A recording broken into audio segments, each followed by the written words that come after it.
Good morning, children. This is Shrival sir speaking. Children, as we are dealing with exercise 8.2, comparing quantities, we have done a few questions, one or two questions of exercise 8.2. So, children, today we will be dealing with rest of the questions of this particular exercise, in which I'll explain very important questions of this particular exercise, in which like such questions comes in exam.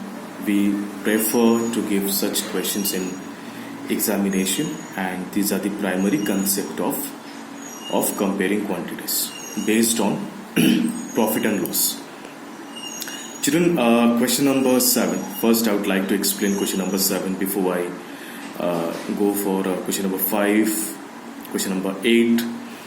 I'll be explaining 3 questions today. Question number 5, question number 7, question number 8.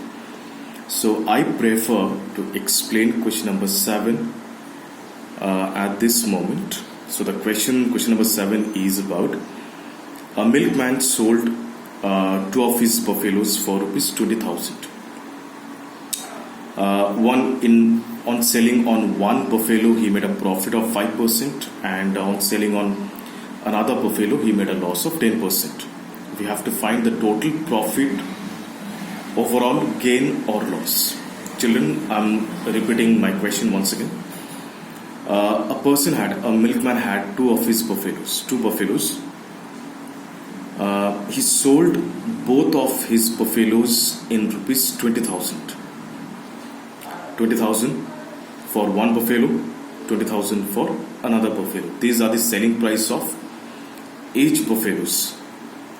Now, we don't have any idea about the cost price of each buffaloes. We don't have any idea about the cost price of each buffaloes, but it's told that once he made a profit of 5%, in another he made a profit of loss of 10%.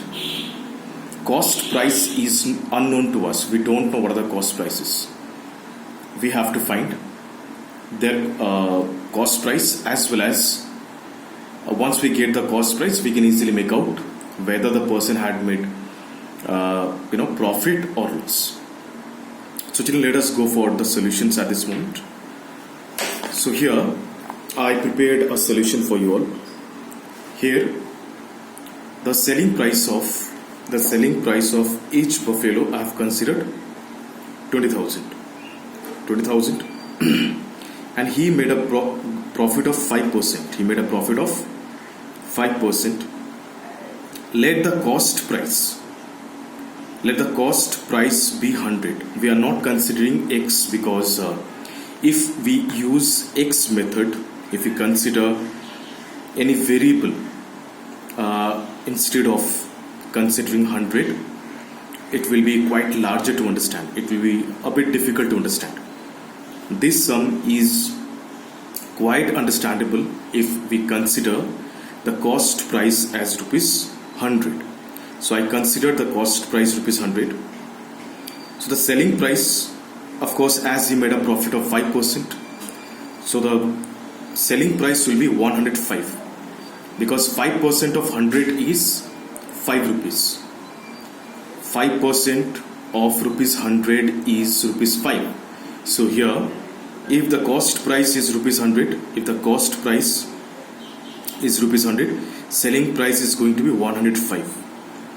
This is the cost price of so I got the selling price of rupees 100, selling price as 105. That's okay, alright. Now if you want to get the cost price, actual cost price of that buffalo, we are writing first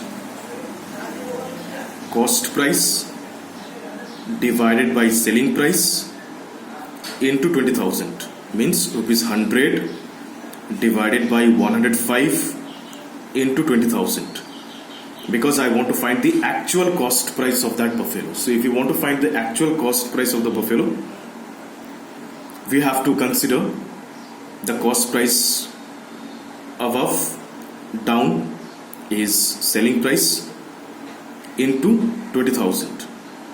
Out of 20,000 is how much?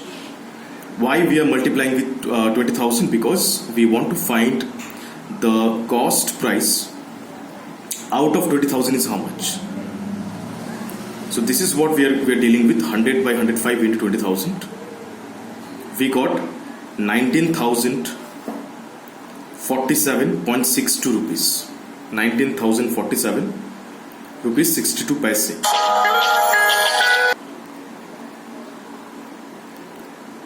So that is what we are finding over here. That is 19,047 rupees 62 paise.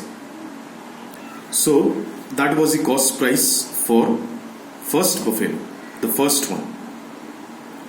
For the second buffalo, the selling price, as we got 20,000, we got it from the equation only. The milkman made a loss of 10%. Milkman made a loss of 10%.